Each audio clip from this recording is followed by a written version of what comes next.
Record. I'm gonna, okay. Does this mean we have to behave? Mm-hmm. Not necessarily, Oh. but we want to stay a little bit on track, I guess we'd have to say. So welcome, everyone. Thank you so much for being here. We appreciate your attendance at this DWBE speaker event. For those of you who don't know, we are alternating speaker events with, and this, our speaker event, which is our event for this quarter of the year. Our next event will be in January, and that will be a brainstorm. For those of you who don't know the real purpose of DWBE, it stands for Detroit Women's Brain Exchange. And the Brain Exchange occurs in the brainstorming sessions that we normally do. But during COVID, we started hosting speaker meetings and found that they were quite popular. So we've decided to alternate the two. I'd like to thank you for joining us and give a little bit of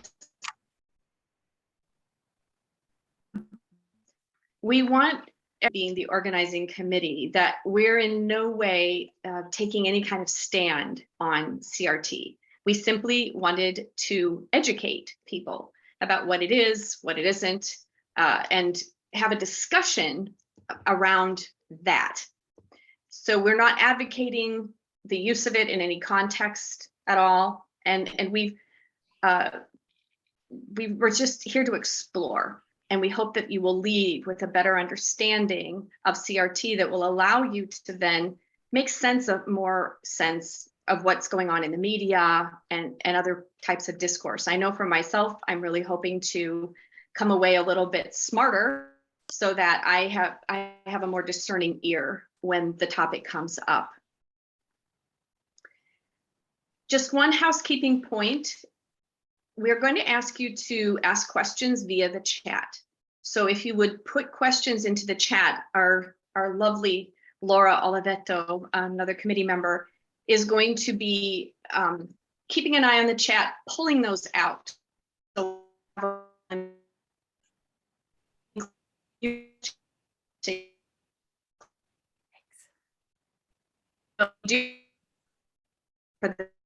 You're really cutting in and out, Barbara.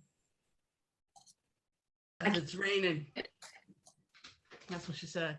Would it help if Barbara, because Eileen's a co-host, right? Could you like log off but leave Eileen in charge and then come back in as a guest?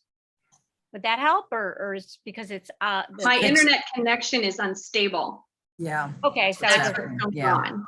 Despite the fact that I have a Google Nest system in the house, it's the weather. I don't know why this happens, but when it's humid, my internet connection. I didn't know if it could be switched over to somebody else's email system. Well, we can get on somebody else's Zoom if you want. Oh, that's okay. I think we're okay. Just, you want to do the intro and then we can. I just did the intro. Sorry, we didn't hear it. You were frozen. Oh, but it won't be frozen for other people. It's just when she's speaking. Oh, okay. Yeah. Got it. All right. I don't know what to do because I can't affect this. Sure. I can't fix it. So if we don't want to go forward on my Zoom because of this issue, then we need to change it over to somebody else's. No, I think it's okay. I think it's just you are the only one freezing. The rest of us are freezing. So anyway, why don't we continue? All right. So did you hear the part about the fact that we're not taking a stand on CRT? Yes. Did that come through? Yes. Mm-hmm. Yes. Okay. And did you hear the part about put your questions in the chat? Yes. Okay. So Good. we're all Maybe. together. Our panel Okay. members this evening are Mr. Prettyman, Alfred Prettyman, my good friend, and Megan Fuciarelli, who is a member of DWBE. I mean, member, we don't really have members, but she is someone who hangs out with us. And we're very pleased to have both of them here this evening. Alfred's going to be our first panel member to present. He would only commit to less than 20 minutes. So you don't have to be worried he's going to go on and on. We know he will not. And he is going to, well, let me just tell you, Alfred is an educator and a publisher. He's had a long career both as an academician and he's had his own publishing company in the past. He's also an opera singer, so you're going to love his voice. Alfred and I met when we were working on our master's degree in intercultural relations in the late 90s. And I honestly had no idea of his pedigree when I met him. I only knew that he was lovely and he had this marvelous voice and a big round laugh. And he was a lot of fun. I learned later of his illustrious reputation. So he teaches in the area of sociology and race, and he also has he's the head of what is it, Africana philosophy, right? The Society for the Study of Africana Philosophy. There we go, the Society for the Study of Africana Philosophy, which he has been hosting meetings of this group in his living room since 1976. So a very long, contiguous relationship with that organization. So without further ado, Alfred is going to be putting us in the picture. He's going to be giving us some historical context related to critical theory and then evolution of critical race theory. He's going to be giving us some examples, and then he will be obviously open to answering questions from Veronica. So Alfred, with that, I will turn it over to you. Thank you. Okay. I'm going to be as brief as possible, and I'll essentially be telling a story, which is what I do in my lectures. It's the only thing that keeps the students awake. So I'll begin with a brief explanation of critical theory. CT, critical theory, which is a Socratic process of interrogation that emerged in Europe a century ago in the 1920s.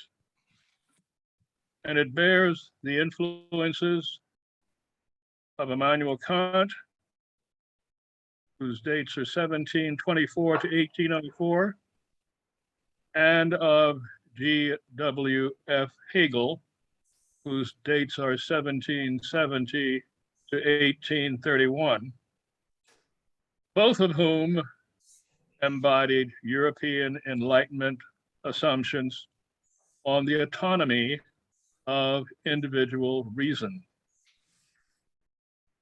In his essay, What is Enlightenment, in 1784, Kant insisted that people should free themselves from immaturity and use their intellect.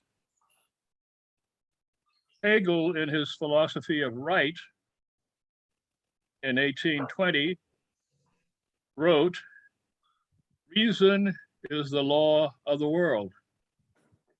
And in his Lordship and Bondage from Phenomenology of Mind in 1820, Hegel made the historic conclusion that the future is with the slaves. This claim became a central idea for Karl Marx in the 17th century, as well as for existentialism and feminism in the 20th century. So in the 1920s, those white men engaging in critical theory coalesced in what became known as the Institute for Social Research, or the Frankfurt School,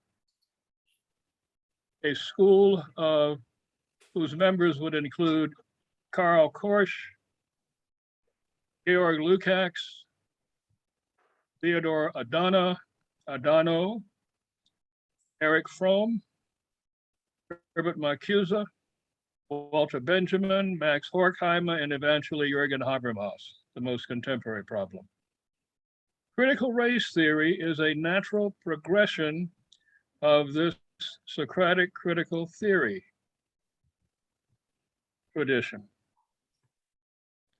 I want to review two examples of CT, critical theory. One by an esteemed Black scholar, another by an esteemed white scholar, both of whom are engaged in the same scholarly process. I will try to shorten the story. Not too long ago, as some of you may remember, Annette Gordon Reed published an essay contending that Thomas Jefferson fathered children by his slave concubine, Sally Hemings. Such a claim had never been made in serious nonfiction, although there had been a novel about this by Barbara Chase Ribot, the famous African-American novelist and sculptor. Quick to respond and disparage such a reading of history was the esteemed Yale scholar Joseph Ellis, author of the book American Sphinx, the character of Thomas Jefferson. He insisted that such an imputation was totally out of Jefferson's character, and he disparaged Gordon Reed's scholarship. But with the completion and publication of Gordon Reed's book, Thomas Jefferson and Sally Hemings, An American Controversy, Ellis was able to say, short of digging up Jefferson and doing DNA on him and Hemings' descendants, Gordon Reed's account gets us as close to the truth as the available evidence allows. This critical revision of the former historical image of Jefferson is no longer rejected by scholars or history buffs. The second instance is of a scholarly revision that came to us last month with the publication of a book entitled The Cause, the American Revolution and its Discontents. In the preface, the author says, we must avoid at all cost the presentistic fallacy, presuming that the revolutionary generation is a fixed object against which we do our politically correct isometric exercises. It is time to put away childish things. We must also be capable of thinking paradoxically. The American Revolution failed because it was not really a revolution, which means it succeeded because it failed. Moreover, the tragedies, both the failure to end slavery and avoid Indian removal, were rendered inevitable by the terms of the triumph. This is an example of critical theory at its revisionist boldest.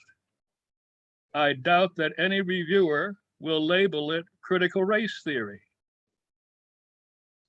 The author is the distinguished emeritus professor of Yale University, Joseph Ellis. The first jacket blurb says, Joseph J. Ellis reflects with great erudition on the American Revolution, signed Annette Gordon Reed. Critical theory is not being taught in any of our public schools, nor is critical race theory being taught. Responsible history is being taught in our schools and colleges, such as the history of Ellis, entitled The Cause, which is what the participants in that failed revolution called their battle, not the American Revolution. These examples of two writers I use because each is doing classical critical theory. The question I want to raise is, why is one person's legitimate critical theory and the other maybe not? Because it can be called critical race theory, while it is clear classical critical theory, only because it's by a Black author. The problem is not with the critical race theory author, but with those readers who assume that the author has no real authority to do this scholarship. Unless those who make this objection can do the scholarship themselves to substantiate their rejection and this would include finding other recognized scholars to do it for them, their rejection is racist. I do not do CRT. I do historical, sociological, cultural analysis and critiques of life in everyday worlds. If someone wishes to call it something else, they must explain why. Of course, some folks love catchphrases. It keeps them from having to think things through. And of course, I know quite well what CRT is and why many find it problematic. And that is my conclusion.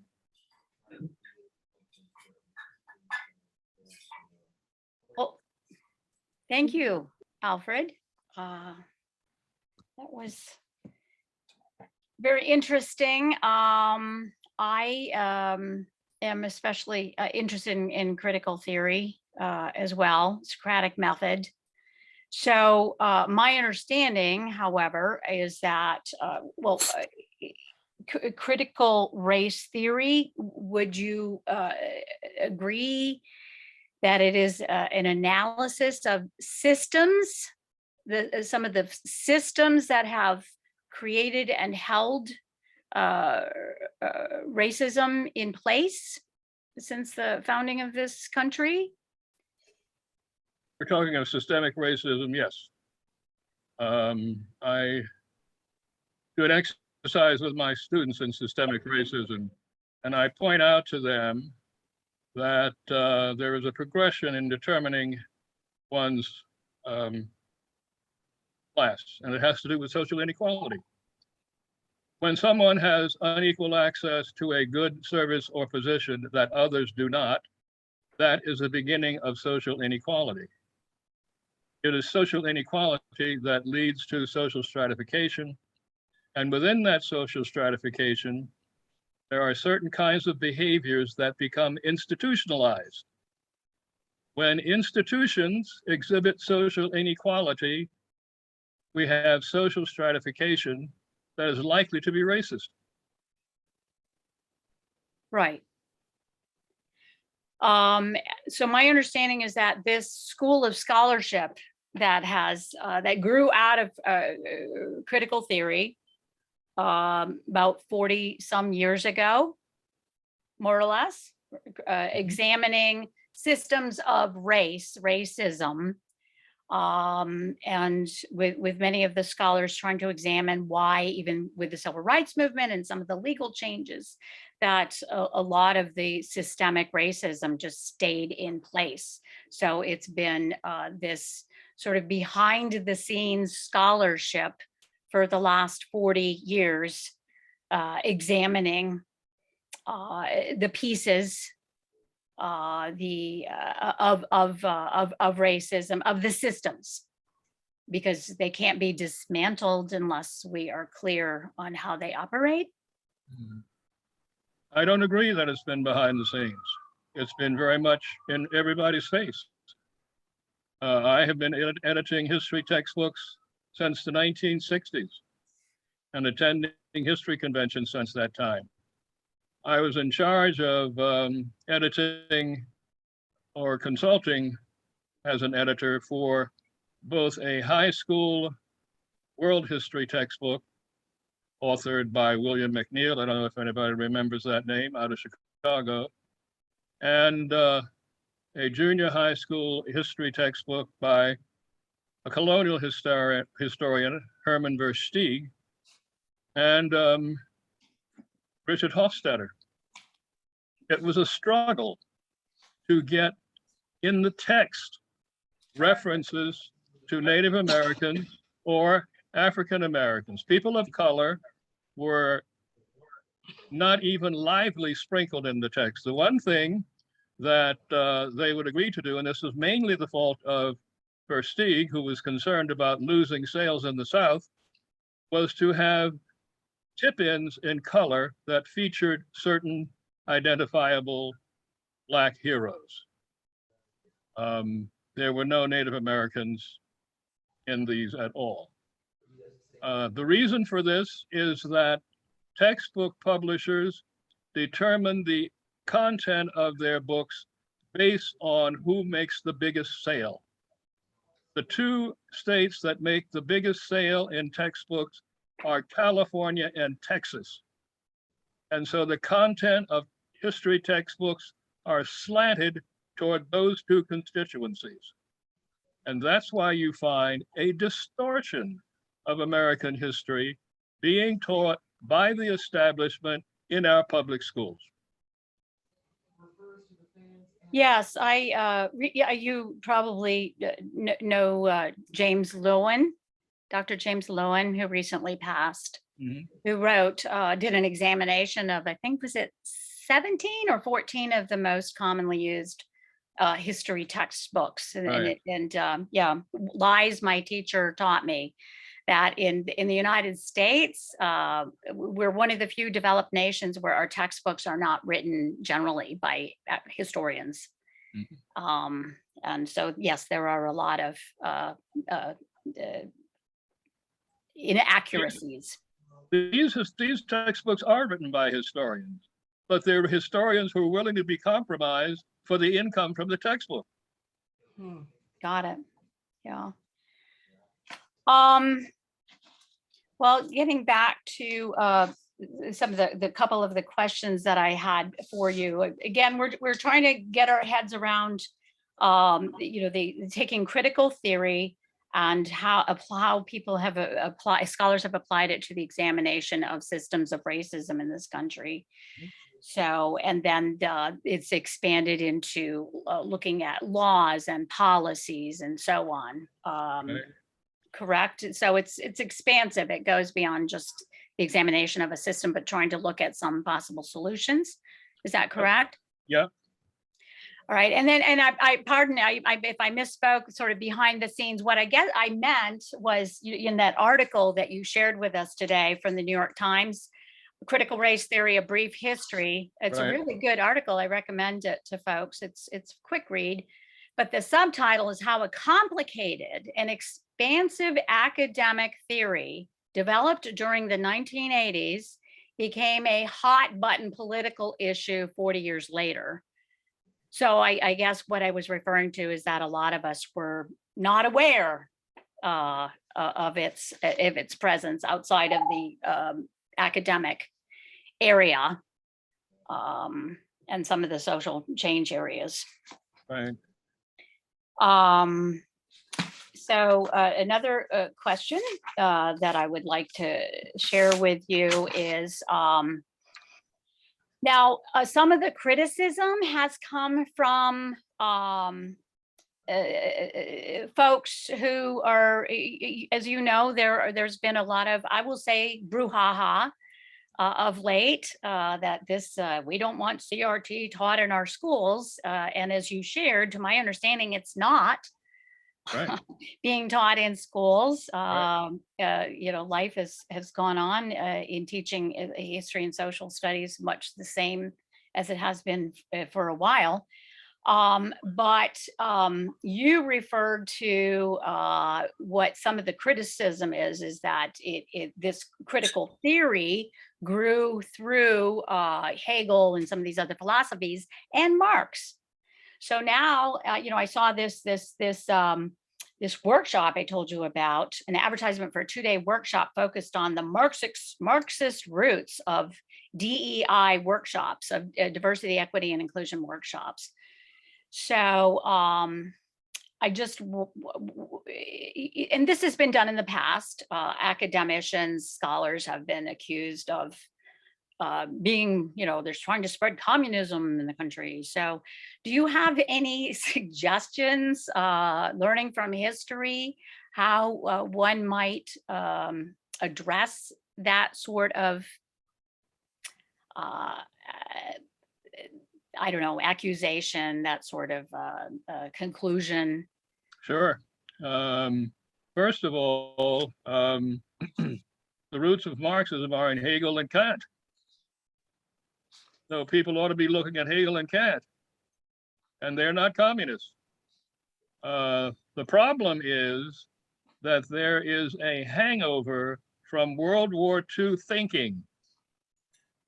And this was reinforced by President Dwight D. Eisenhower, who did some very wise things. As an aside, Eisenhower was astonished to be told that half of the American public was illiterate. He might today be astonished to be told that the average reading level of the American public is around 8th grade. So Eisenhower, in his desire to bring the nation together and to distinguish it from godless communism, decided that God should be put in the Pledge of Allegiance. It was never there before. And this notion that somehow communism and Marxism and socialism are all the same thing is utterly misleading. Socialism is not Marxism. Communism is not socialism. And this is what people are confusing, because there's a constant drum to try to make people believe that somehow these forces, which really ruined careers during McCarthy era, are still with us. I seriously doubt that, but it's very convenient to refer to programs that have social issues at their heart as socialism. And it's very swift for people to make synonymous connections between socialism and communism, the connection which is intellectually flawed and false. If you told most citizens that they don't understand that they live in a social democracy, they would say that you're lying. That means that they don't understand the effect of Social Security. They don't understand the effect of unemployment insurance, of the protection in the banks, protection in the stock market, and all of these things, which are socially beneficial arrangements.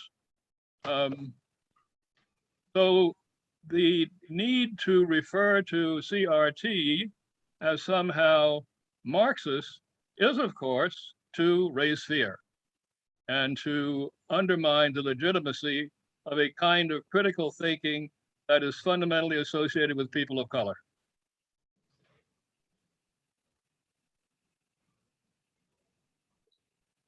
Well, thank you.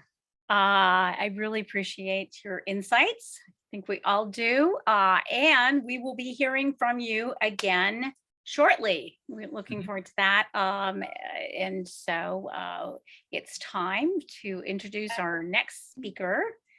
And I'll be happy to do that. Thank you, Alfred. That was super interesting. I mean, it is a lot more complicated than people know. CT, critical theory, is not a walk in the park in the first place. Right. And for those of us who are not philosophists, I took a philosophy class in college, but all those names and it's going back and I'm having to remember. I mean, this isn't just some simple, quick thing that you toss around. So thank you for bringing that home. I think that's super important for all of us to get. I'm going to introduce our second panel member this evening, who is a member, one of our own, we could say. Megan Fuciarelli is a retired superintendent of schools with nearly 25 years of experience in the social justice realm. Now residing in Michigan, Megan has spent the bulk of her career in the Chicago area, a place close to my heart.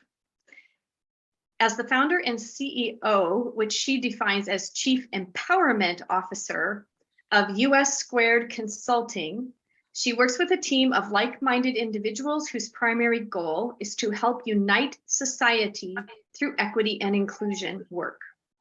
Throughout her career, she has presented for local, state, and national and international audiences in the areas of bias, cultural consciousness, equity and inclusion, and culturally responsive pedagogy. She is very proud of her work with Learning for Justice, formerly Teaching Tolerance, as a contributor and the author of the Critical Practices webinar series. Megan has also been featured as a TEDx speaker discussing the idea of when implicit bias becomes explicit. Megan earned her bachelor's in elementary education and Master of Arts in Teaching and Learning with a concentration in reading a Master of Education degree with a concentration in organizational development and leadership, and a certificate in English as a second language completed for the Urban School Leadership at Harvard. So without further ado, I will give Megan the floor. Thank you. Thank you so much, Barbara. Alfred, it's hard to follow such esteemed thoughts and processes with that. I will tell you, first of all, thank you. I'm not so sure. I'm glad you went first because now I think I have to ramp up my game. But I appreciate being able to listen to you tonight. As Barbara shared, I am a retired school superintendent, and I'm going to start this off with a story because just like Alfred, that's how he delivers his work. That's also how we deliver our work. As Barbara mentioned, I'm the founder of US Squared. It stands for Understand Self, Unite Society. We have about 48 people on our team right now. It's extremely exciting to be able to do this work full time. But we have 7 core principles. And one of our core principles is that our hope is to impact your heart because your heart will ultimately change your mind. We do not share statistics. We do not share analytics. We do have all of that. And I've been dropping a couple things in the chat.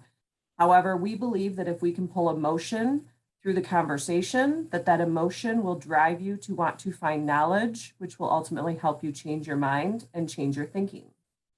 So I want to paint a picture. I know that most of you, if not all of you, are in the Michigan area or familiar with the Michigan area.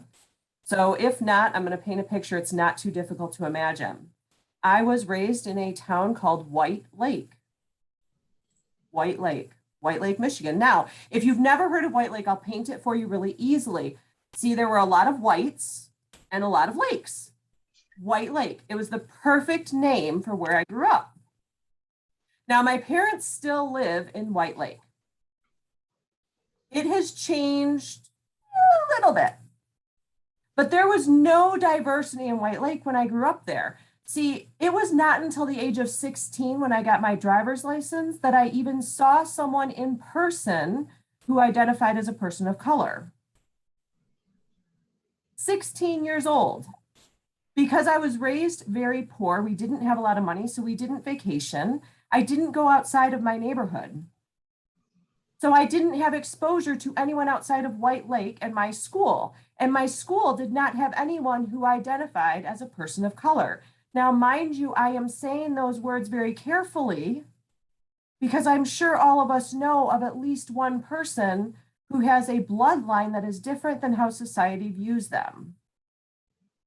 When we talk about race and racial discrimination and privilege, it's about how society perceives you, not necessarily what your bloodline makeup is. It is for white presenting people that there is white privilege. So I say all of those things because I learned later in life that I actually did go to school with someone who had bloodline that was not 100% European American. But everyone viewed everyone in the school as white. There was no diversity. So that formed a lot of my experiences as I went off to college. Now here's a kicker. My freshman year, I was placed at Central Michigan University in the international dorm. Holy cow. This little girl who grew up in White Lake, Michigan, who had no exposure to anyone other than herself, no diversity in any sort, maybe a little bit of socioeconomic diversity, but there was no religious diversity. I did not know that Hanukkah even existed, or Rosh Hashanah or Eid. I did not know because in my school system, they didn't teach about anything other than Christian holidays. It was still called Christmas break and Easter break. I didn't know that anything else existed. So I was placed in the international dorm. Wow, talk about culture shock. And that's what brought me into the work because then I was placed in a classroom as an instructional assistant or an intern, a student intern, for a professor from South Africa, who to this day I credit with every single thing I do in my work. From South Africa, she taught me from a lens of sharing stories and sharing about her experience as an individual, going through the apartheid, going through what her experiences were and realizing that it's not separate from what America went through and all of the civil rights components that we have gone through and we continue to go through. I feel like we are still in the civil rights movement. So when Alfred talked about this isn't new, it's not new. But because I wasn't exposed until I was 16, I became what many of you might have seen. Have any of you ever felt like you're a white savior, or have you seen white saviors, or have you heard about white saviors?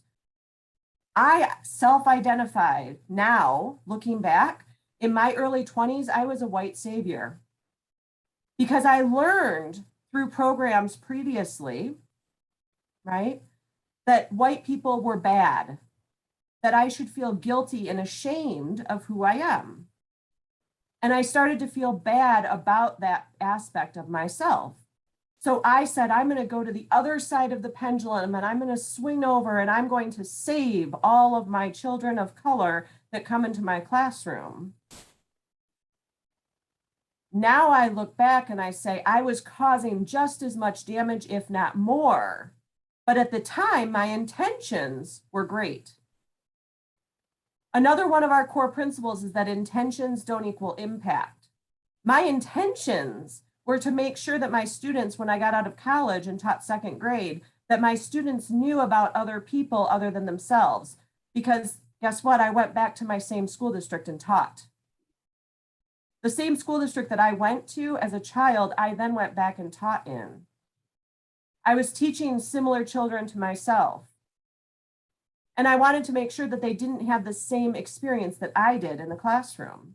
So my intentions were to teach about diversity, but I did it in such an oversimplified, simplistic way. And I was using the textbooks that my school district had purchased for me that were created by the publishers that Alfred talks about, which, did you know, and I put it in the text, that publishing companies, the very first publishing companies, were formed by the Daughters of the Confederacy. So are they going to want anything that speaks badly of their heritage or of their upbringing in our textbooks?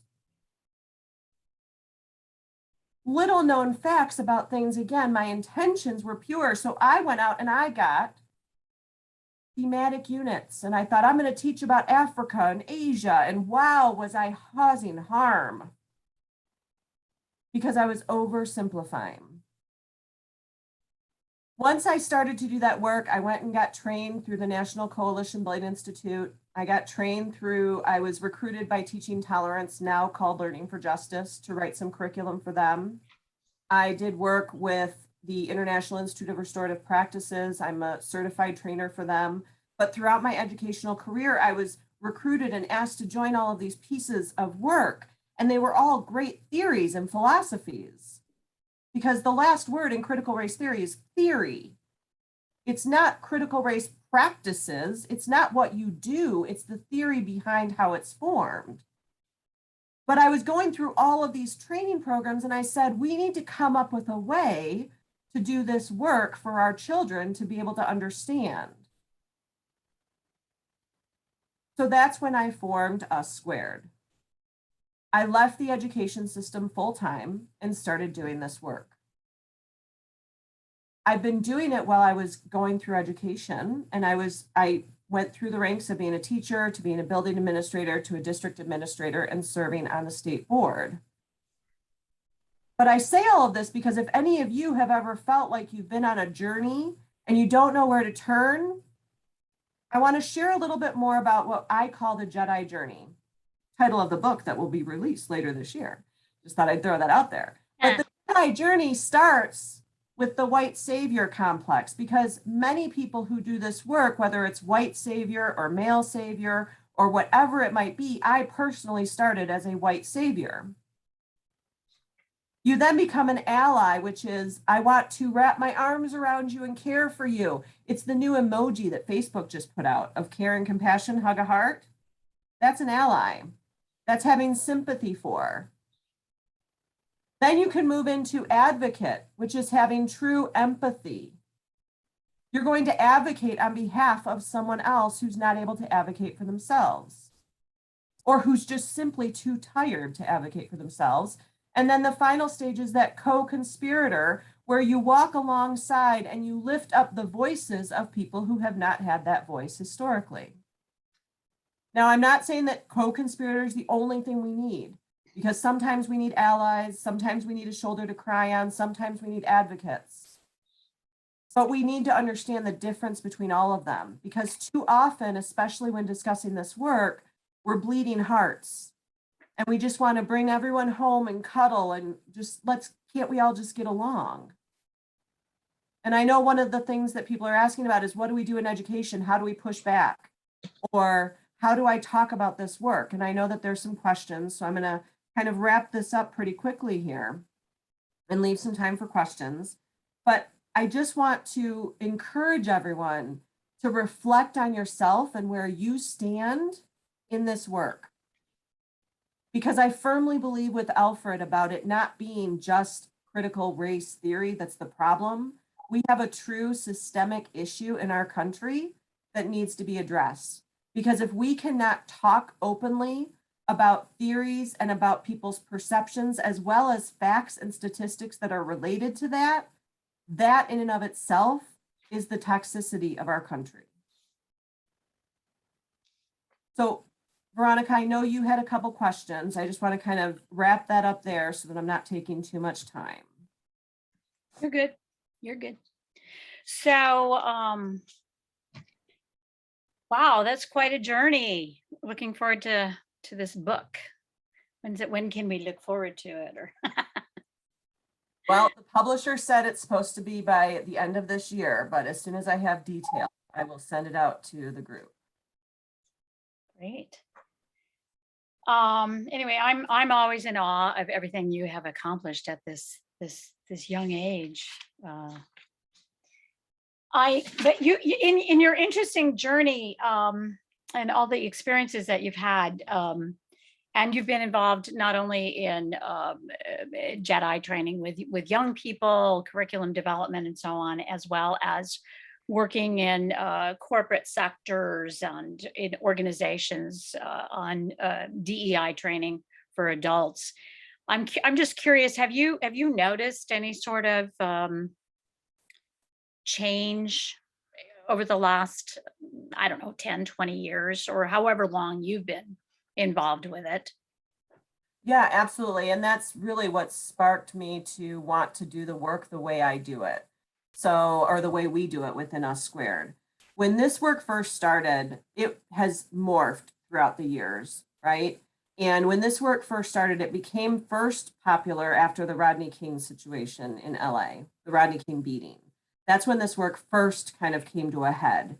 It does not mean that it did not exist before that, but that was the first time it came to a head, and companies started soliciting for training. But the training that was being solicited at that point was the can't we all just get along training, right?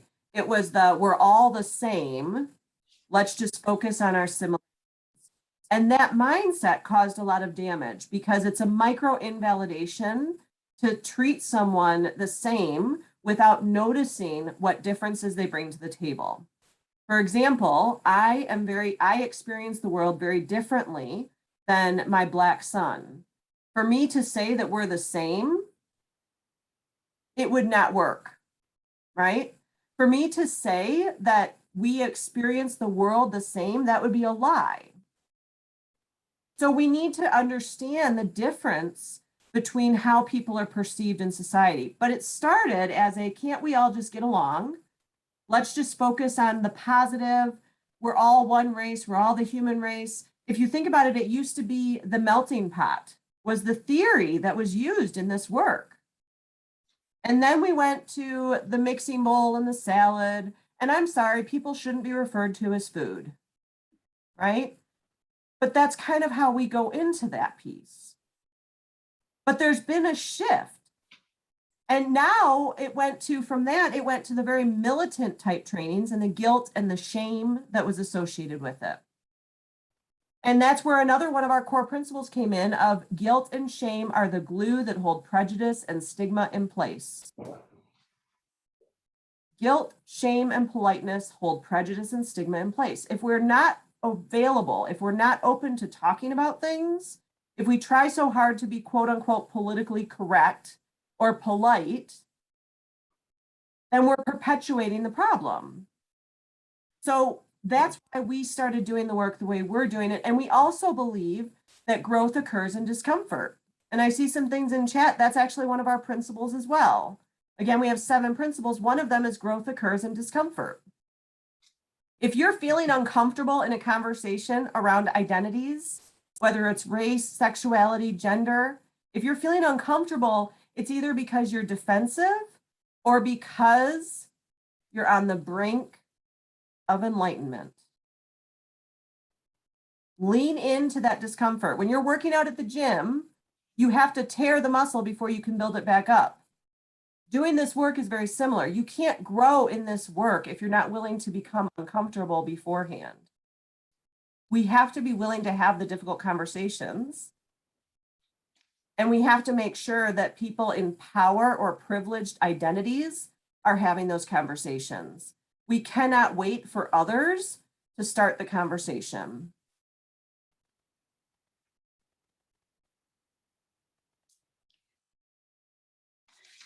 Thank you.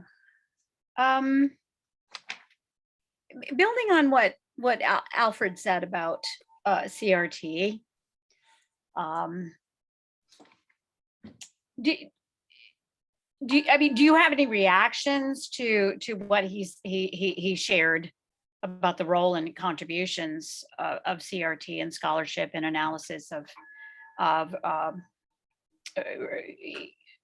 racial systems, racialized systems, but also, again, it has been thrust into the limelight of late, when it's been around for 40 some years, building upon critical theory. And do you have any opinions, either or both of you, on why this has been thrust into the limelight and become such a politicized topic? Yeah, I'll answer first to my response to what Alfred shared, and then Alfred, if you want to take that question a little bit, I have some thoughts as well, but I feel like I've definitely spoken a little too much. So in response to what Alfred shared, I think the biggest piece that I appreciate is the aspect of it being critical theory and not simply critical race theory, because there is critical theory around all identities, and there is systemic oppression around all identities. There is systemic heterosexism, there is systemic sexism, there is systemic racism. And rather than just focusing on critical race theory, we need to focus on critical theory of oppressed identities or marginalized identities. So I appreciate that tremendously from what he shared. I also appreciate the aspect of our goal is not to teach critical race theory. Our goal is to teach responsible history.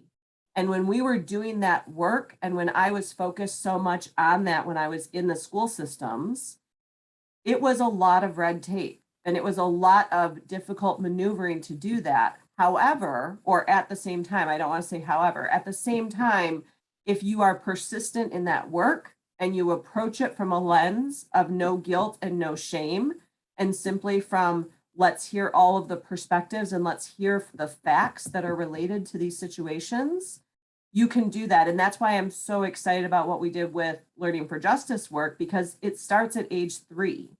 Louise Derman Sparks, who helped to write, and really the social justice standards are founded on her work. She was an early childhood educator. She believes in starting early. Our youth of today understand these concepts much better than our adults of today, because it's a conversation that's embedded across all levels of their environment. Now, the conversation is not something we can control, but the fact that the conversation is happening is more prevalent than what at least I experienced, and I'll speak from my own experience.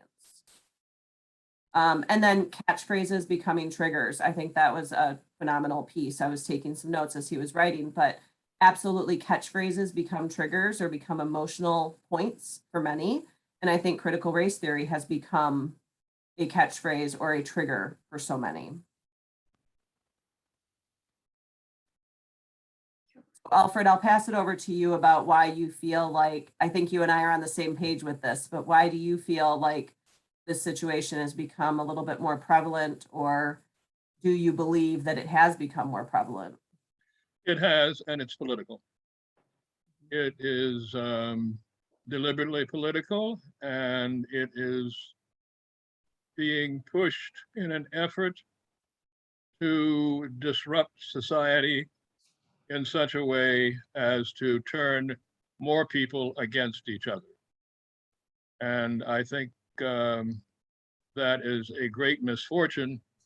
One of the pieces I sent was Jonathan Metzl's White Supremacy is Killing White People. We've seen a militarization of this country in the domestic sphere, and that has been done through overly liberal gun laws. Now, I have family members who are members of the NRA.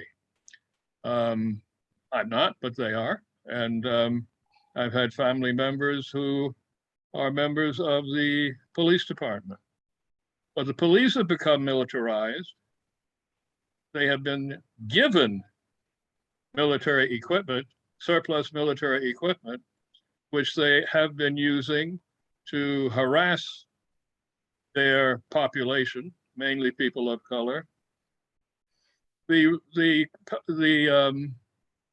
vilification or demonization of CRT has been drummed up by the past president, who hasn't the slightest conception of what it would be, but he has been instructed that it's a very powerful scare word, and it will get people to support him and send him money.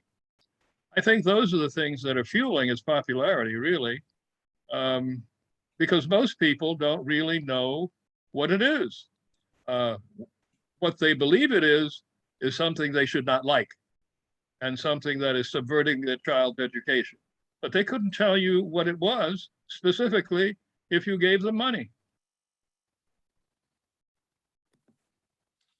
Yeah, I think a lot of it is also fear-based, right? And people feeling as if I need to make this decision because I'm afraid of what will happen if I don't. I'm afraid of what will happen if I don't agree with this person or that group, right?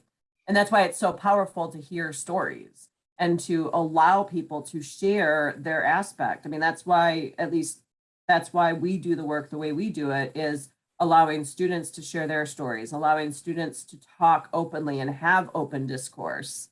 Mm-hmm. I was taught very young, you don't ask questions, you don't speak unless spoken to. I taught my son very differently, not to interrupt when people are speaking or anything else, but to ask questions. We had parent-teacher conferences last night, and every single teacher said, I'm so glad that he asked questions. But how many of our children are asking questions, or are they just believing what someone on social media said? Are they just believing what someone in their family said? And I wonder, my question with all of this is, I wonder if, because we were in the middle of the pandemic when George Floyd was killed, my question is, would we have as much of a response after George Floyd's murder if people were not forced to watch what happened? I agree. People were home. There was nothing else to do other than watch TV. If people were not forced to watch that, would as many of the country have seen it? Because I don't think as many people in the country saw Ahmaud Arbery's, and that was caught on video as well. But it didn't happen during the pandemic. Right. And that right there is telling.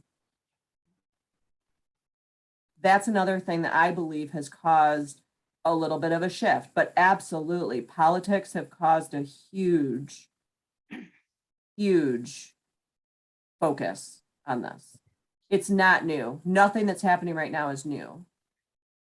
I think also the emergence of a wider discussion of intersectionality has also contributed to this fright tactic.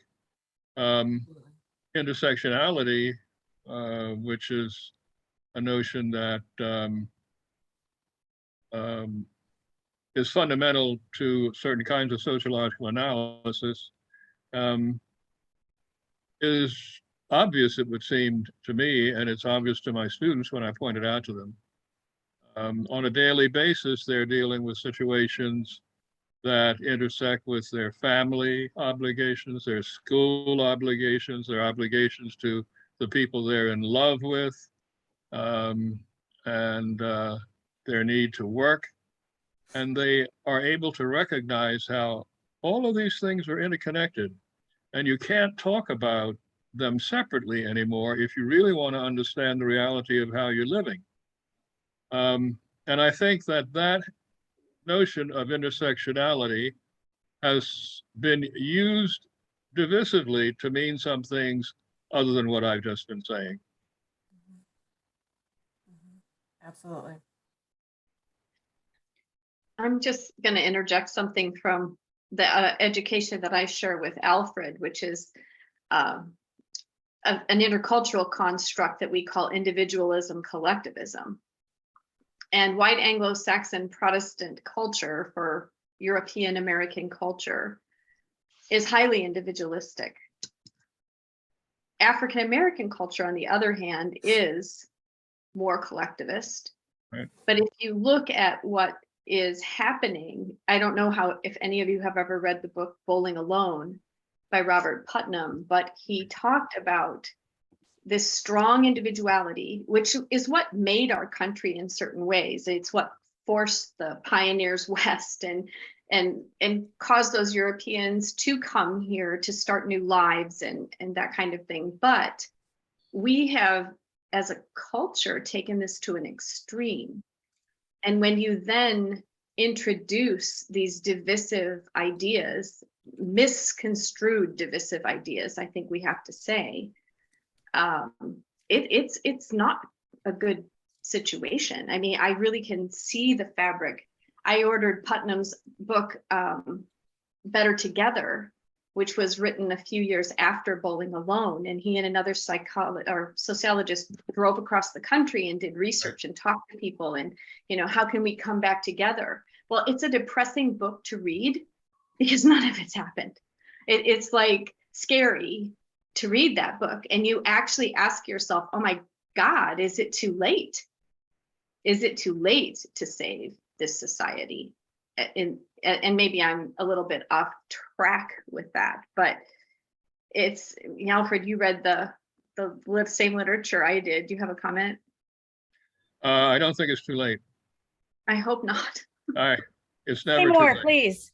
It's never too late. I have had students in my class say that they're so tired that they want to give up. And I have to tell them you can't give up, because if you give up, you will not like yourself, and you'll feel worse than you do now. Yeah, So, you'll be living into a future that's worse than the one you're in now. right, right. So there's nothing to do but to keep going and to not give up on the things that you're invested in, because if you don't see to them, no one else will, and you'll have no one to blame but yourself. Yeah, and I do think one of the things that maybe will come up in our conversation that's going to start here in a few minutes is you and Megan have both alluded to conversations. Megan said we have to have these hard conversations, and I know you believe that too. Yeah. And I think so many of us don't know how to start them. Even I consider myself somewhat trained as an interculturalist. However, I would have a hard time. I don't know how to start these conversations. So that's something maybe we can, one of you can address, or both of you can address. Well, in the classroom, it's hard to avoid it. True. Because students will raise a question or make a smart comment to another student. But then the discussion is directed toward trying to get them to talk. And I have to say that I am more encouraged by the students I've seen in the last 10 years than the students I've seen in the previous decade. They are a different type of person. They are more generous with each other. They are more open. They are more willing to take the other's side or understand it, even if they're not going to relinquish their own. And I find that very, very positive. Of course, one of the bad things about being shut up with COVID is that they can't get out of the house to be on campus where they would have the freedom to be more expressive. And if they talk too much about what they're discussing in class with their earphones on, they get a lot of grief from some of their parents. So that's a big issue.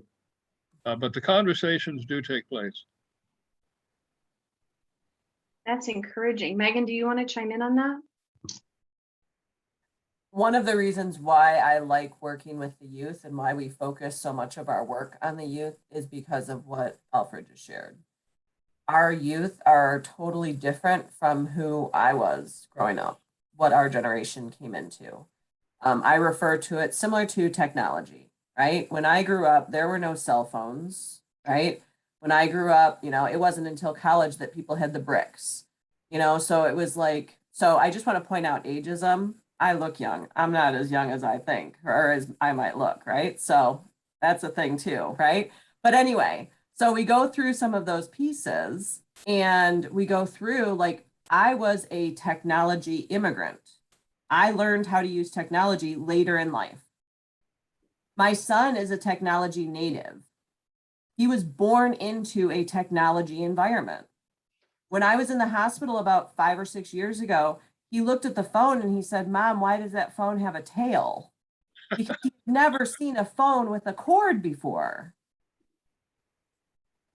So I say that because if we surround our children with good conversation now, which they are being exposed to so many different perspectives. Now, I'm not going to take value on good or bad because we try really hard not to place value judgments, but they're getting an influx of information. When I was growing up, if I wanted information, I had to go to the library or I had to go read an encyclopedia. I couldn't just say, "Hey, Google," and someone would answer me. So our children have access to information. They're getting an influx of information, both qualitative and quantitative. They are native to this work. So that is very hopeful for me. At the same time, we need to be mindful of all the information they're getting and help our students differentiate between the information they're getting. But when you ask, am I feeling hopeful? Absolutely. When we're teaching college courses, all of those pieces, I would say anywhere from, and I'm making a generalization, but the last 2 generations that have come through are extremely hopeful generations that I am very much looking forward to leading this world. It makes me feel much better. Myself, I'm terribly sick and I'm coughing and I've got Kleenexes and I'm trying so hard to keep it together, but I just want to point that out. I want to share your comments with regard to ageism. As you can see, COVID has driven me not to color my hair, and my daughter said, "Hurrah, Dad! I'm sick of seeing you with all those different colors in your hair." But I noticed that the response of students to in my classes is different. And I have to deal with that in a non-accusatory way. But the worst thing is that in restaurants and on the street, I'm being confused with a dead black comic named Red Fox. And I find that quite disturbing. I see it, Alfred. Now I'm not going to be able to unsee it. Oh, I see it. Cynthia sees it too. I can see her face. She's like, "I see it." And couldn't be more different from Red Fox, I believe. It's I don't know. Oh yeah, you're right. You're right. I think. I think what we're gonna. Oh, Veronica, do you have another question? Or can we Well, move? I mean, I did, but we're out of time. So why don't we move on to some of the the questions that other folks have submitted. Laura, I've been tracking the questions. oh, great. Yeah. Okay. So one comment is folks are saying that CRT is bad and brainwashes children. They're also saying that anything related to it is also bad, that teaching about racism is bad. Teacher and administrator jobs are being threatened when they say they must continue teaching about racism in society. What are some effective routes for disarming this line of thinking in perhaps more simple terms?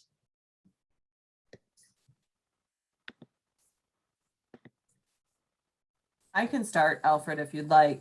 Go One of ahead. the biggest pieces that we encourage when we're working with schools around this topic to talk about the idea of benefit, right? So instead of talking about the word privilege, because it's all about the word choices we use, word privilege in and of itself is a trigger. So we talk about how can you talk about different groups that have earned or gotten different things. And then you can talk about what if they didn't earn it? What if it just came to them? And you talk about different groups having different access, right?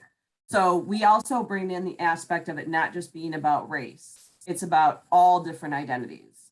So we talk about race, we talk about gender, we talk about socioeconomic status, we talk about sexuality, because we believe that every single person has experienced some form of oppression or discrimination, and that every single person has benefited from some identity of privilege. If you can humanize the conversation by leveling that out, then people are more willing to have the conversation. And the reason why there are threats against many of our educators are because of people not understanding or feeling threatened by that, right? So when we talk about those aspects, it seems to humanize the conversation. Megan, that was a good question. I'm wondering, have you had done this in practice? Like it's all well and good to think to try and come up with a way, but I'm wondering if you've had an actual example where you've done this, because I'm working with a lot of people who are really struggling with this. Right. Yeah. So this is a lot of what our work is, and then I'm going to pass it over to Alfred, but this is a lot of what our work is right now, is having those difficult conversations and trying to bring people into the conversation who don't want to have it. So what we typically will start with are listening circles of help me understand what's going on. And we invite the people who are angry about it. So we have community town halls, we have listening circles, and we're listening. We're not there to defend our side. We're not there to refute anything that's going on. We're simply there to listen to everyone's concerns and have listening circles. And then we also bring in guest speakers to be able to share their personal story around whatever's going on. Now in school systems, it's super powerful for it to be student stories, but that's not safe for students to share their stories with community members. So what we will do is if we have a connection with someone at the school level, whether it's a board member or an administrator, we'll ask for them to notify certain people in the building that could share their story or would be willing to share their story anonymously. And we write up their story and we share that with the community. And we say, we read the story, the narrative of the student. And So then it sounds a little bit like you're saying, instead of addressing whatever the direct kind of criticism is, right? From Yes. folks showing up at school board meetings and those kinds of things, instead of kind of latching on to that narrative that they're creating, to not address that directly and instead to follow up with an invitation to join a conversation. And that you're Correct. doing that, and that's starting to make some inroads. Correct. Yeah. And what we will also do is we ask the question of, what do you believe critical race theory means? So we were just at a board meeting last week and there was a huge blow up. And what we did is we simply asked, can you define what critical race theory is? Help me understand what you're upset about. Uh-huh. Right? And it's not coming in with, we know the answer and you don't. Because the thing, passion, anyone who's passionate enough to be angry, passion is something that you cannot argue with. You have to allow that passion to be heard. And you have to, from our experience, right? And there might be disagreement in the room, but from our experience, you have to hear that passion and allow that passion to be heard. You cannot come in trying to diffuse that. So what you say is if someone comes in very angry, what we've done is, I can tell you are very passionate about this topic. Tell me more about that. And then after they get out whatever they need to, the follow-up question is, that's interesting. May I share what I view critical race theory as? And asking permission to share your aspect or your side or a different perspective, then when you do that, they can't get angry and say that you're trying to impose your values on them because you asked before you did it. Interesting. So that is something that we always do is we say, can I share our perspective or can I share a different perspective? Asking for permission, because if someone comes to you passionate about any topic, whether it's critical race theory, any topic, all they want to do is feel heard and validated. And if you come back, Absolutely. that's not true, that's not accurate, it comes across as patronizing. Yeah. Mhm. Yeah, it's very much that lean in, listen to understand is. first. I really appreciate Absolutely. that example, Megan. That was really practical and useful. Thank you. Mhm. Absolutely, thank you. Was. Another question was, how do you address multiracial and multi-ethnic relations? And I'm sorry I didn't track who asked the question, but if you want to expound upon that, feel free. Sure. Thank you. I asked the question. I've had a couple of encounters this year, not just with writing on the topic of DE&I, but being in really urban environments with my company, and a big believer in practicing inclusion in my actions, like living it. There's theory, but then there's actually practicing, and there's a lot of anger right now. There's diffusing situations when you're in a boardroom or you're with students, and then there's literally like violence, right, that's taking place. And I've had 2 encounters, one of which was more severe, where I wasn't even in a conversation, but someone was just coming to that situation with a lot of anger, and they assumed by my appearance that I didn't have multicultural or multiple races in my background. And so I've talked a little bit with other people that come from multiple backgrounds, and you don't physically always appear to have multiple heritages. And so assumptions get made. You just spoke on this a moment ago. An assumption gets made by someone that you are something or you identify a certain way. And so learning to diffuse those situations of heightened anger, certainly question asking, but really pausing and listening. And one of the other areas, and hoping to hear your thoughts on this, but expressing an interest in talking again at another time when they aren't as mad. And I hope you don't mind me sharing this. I recently had an encounter a couple of months ago where someone literally threatened to kill me. I was walking past and I didn't hear quite the question that the person was asking, and it was a very charged discussion. I was like, yeah, I'm sorry, I really don't have cash on me right now. And the person threatened to kill me, and became a very charged situation.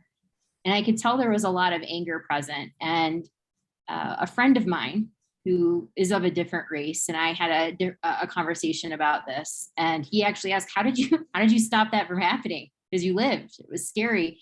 I said, I think I paused and I just asked, are you really going to kill me over $1? And, there was a little bit more anger that got expressed. And I said, well, I would really like to talk to you again at some point in the future when you aren't this angry.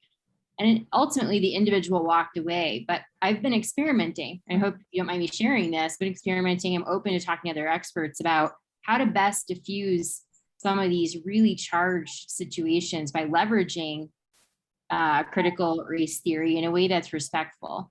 Because using big words or some of my educational, training or inclusivity, type dialogue, it doesn't always work when somebody's just walking on the street and they've been targeted either by whether it's police or it's their family or people that are out in the community, and people are feeling harmed and threatened right now. So what are your thoughts on how to address those situations and also encourage awareness of the fact that people aren't always what they appear to be, right? Like I'm not of any one particular category, but Is it's that your hard. question, Jennifer? I think I'm touching on a lot of different topics, which is critical race theory tends to bucket people into a certain race. And a lot of us aren't going to fit into that bucket anymore as the world continues to evolve. And there are a lot of angry people. So how do you, as a coach or a trainer, teach people to address or diffuse those situations? I established a context from the very beginning that cast a wide net. And I begin with the principle, and this is the principle that is the framework of my class in one way or another, whatever the class is. And it is that we are a nation that has a shared national identity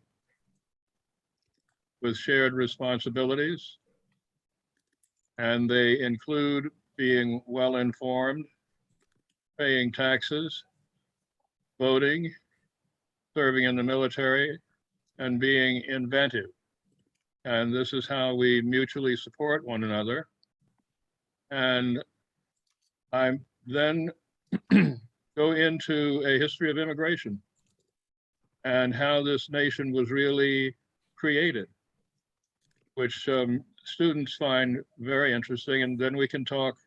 I don't begin ever by talking about racism. We begin by talking about nativism, antipathy toward immigrants, and move on to talking about separate ethnicities. What is ethnocentrism, and then it makes it less problematic when we get to a unit on ethnicity and race to talk about both of those things. And I always couple them. And then we go on to talk about class and social construction of class. We talk about sexuality and difference, so that it's not one thing that we focus on. We focus on the interrelationship of each of these things, because each of them is affecting us at the same time, one way or another, if we really think about it. And simply to dwell only on race is to invite a kind of discomfort, defensiveness, and a sense of victimization. One of the problems is that when you start talking about racism exclusively, everybody feels depressed because everybody is being criticized. People of color are being criticized in that context. White people are being criticized in that context. Asian people are being criticized in that context. If you're only dwelling on racism, you're inviting massive depression, I think. And I think it's a distortion of reality, because we don't live simply dealing with racism and sexism. We're dealing with classism, power, all of these things.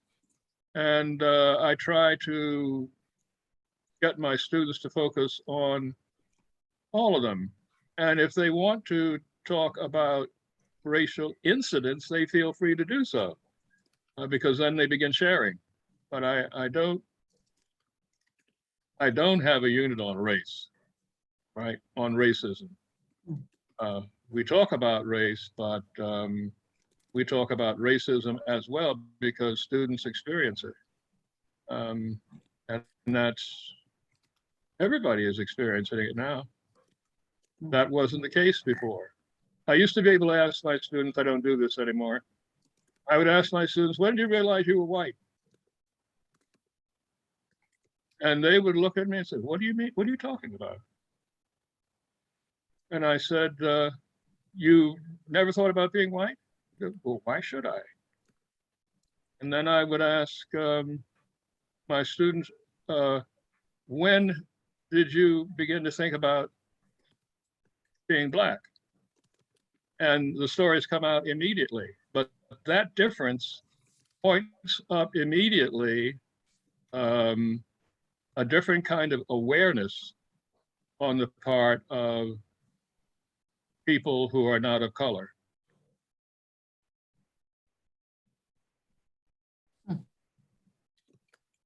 I think one of the most shocking things I have ever read is in what's Stamped Forever. What's that guy's name? Oh, It starts Ibram Ibram Kendi. Ibram Yeah, Kendi. Kendi, Yeah. yeah. Mhm.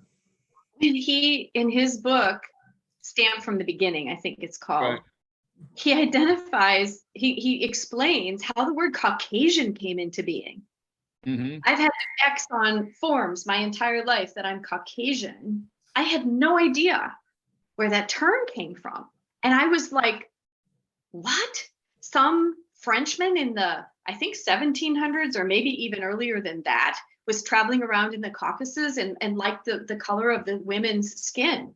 And that's, you know, this term for this form of whiteness, it was just shocking to me. I had no idea that It was the group of the origination of 3 different groups, right? So Caucasoids, Mongoloids, and Negroids. Right. And yet we still use the term Caucasian. That's why I say white. I say white. I do not use the term. Yeah, and you see that on more forms now. Stamped from the Beginning. Yeah, that's the name of the book. Thank you. But it just, yeah, there's so many things that growing up white, you just don't realize. You never heard about it. You never were educated about it. Another way that I get at this whole issue of colorism is I point out that based on the science of optics, there is no color white. White is a composite of all colors. And that is a neutralizing influence in my classes when I bring that up. And I don't quote myself, I quote someone else who has said this, whose quotation I used in my textbook. And his name is Yoyang. And he wrote a book called Coat of Many Colors. And he's talking about whiteness. Interesting. Wow, that's amazing. Laura, do we have a couple more questions? Well, I don't know. I was just going to ask if CRT only relates to color. Can it relate to the LGBTQ question as well? And how we look at one another like as different people? Critical theory does. Okay. Talk about, like, that's why, like, when Alfred was talking about critical theory rather than critical race theory, it allows us to talk about all different identities. And I also think it's really important to separate out LGB and T, because one deals with sexuality and one deals with gender. And I think we need to be really clear about the difference between them. I understand that it's all the same letters, but that's a whole other conversation. So, You're right. yeah. Wow. So, I mean, there's reasons why all the letters are grouped together and why the different identities are grouped together. At the same time, I think we need to be very conscious and explicit with the difference between them, because some of the identities within that definition are gender-based and some are sexuality-based, and they are not synonymous. Right. Fascinating. I only had one other question. We talked about when someone comes out with their perspective that is obviously different than yours. My question is, how do you respond when it is pointed out to you that you exhibit unconscious bias? Obviously, you're not going to be angry or defensive, but what's the best way when somebody points that out to you and you're like oblivious? what do you do right then and there? I've got an answer, but Alfred, I don't want to monopolize the conversation. Go right ahead. Okay. So what we kind of encourage is the first step is to say, thank you for bringing that to my attention. And then the next step has to come on you. The one thing we ask people is don't ask that person why it was offensive or what the problem, don't ask that person to point out anymore, right? Don't put it back on that person who pointed it out to you. Then go back and self-reflect and figure out why is it that that comment was made? Where did it come from? And if you are curious, then ask questions, but go back and try to do some of your own work first. We Google everything else. All of us have probably Googled at least one thing today, but we can't Google things around racism or gender or sexuality, but we've all Googled at least one thing today. Go back and do some of the work yourself. So, but the first thing is, thank you for bringing that to my attention. And then go back and do some work.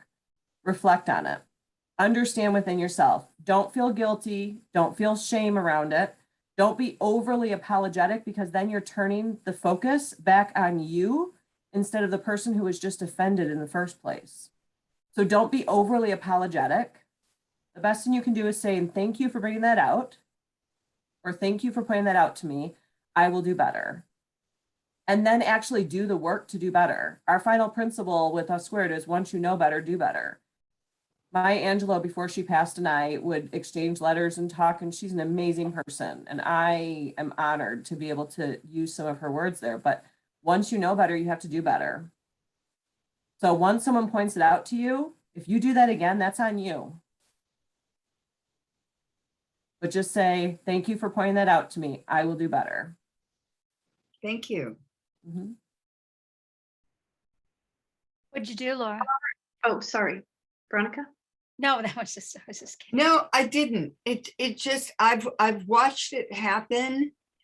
And I've watched how people fumble around, and they turn 6 shades of red, and they start to stammer, and they seem to be totally taken by surprise, because if it's unconscious bias, then you're being smacked upside the head with something that never dawned on you was going to piss someone off. And so the immediate reaction is, huh? What? Are you kidding? What did I say? You know? And so even if people don't vocalize that, that's like their body language. It's always like, Yeah. So thank God. I really don't think that it's ever happened to me. Except asking someone about whether their hair color was real or not. And, having them go, what? Of course, I'm like, and then I said, well, it's such a beautiful color. I thought maybe it had to come out of a bottle. And then that was like the worst thing to say. So I fucked up totally. I had it. Oh, go ahead, Veronica. Sorry. Oh, I was just gonna say, yeah, it is what Megan said, I think it's important that as we can, because we're all unconscious in various ways, we're in our own skins, and we're growing and learning, hopefully. But yeah, as much as we can to take the shame and the guilt out of it, So. Right. I do think we need to wrap up here, because Megan is not feeling well, and we've run our hour and a half. I hope you found it interesting. Alfred, thank you so much for being here. Megan, thank you. Thank you for the invitation. Thank you so much. It was wonderful. Yeah, we can do our virtual applause. Thank you. I Yes. just remind people that if you want to save the chat, there are 3 little buttons, dots in the chat box, where you can, if you click on that, the top one will say save chat. If you want the comments, if you want some of the questions and you want to save that, feel free to save the chat. And I've done that. I can pull out some of the comments and pull the names off if you want me to post a summary. We can also do that. That would be great. That would be great.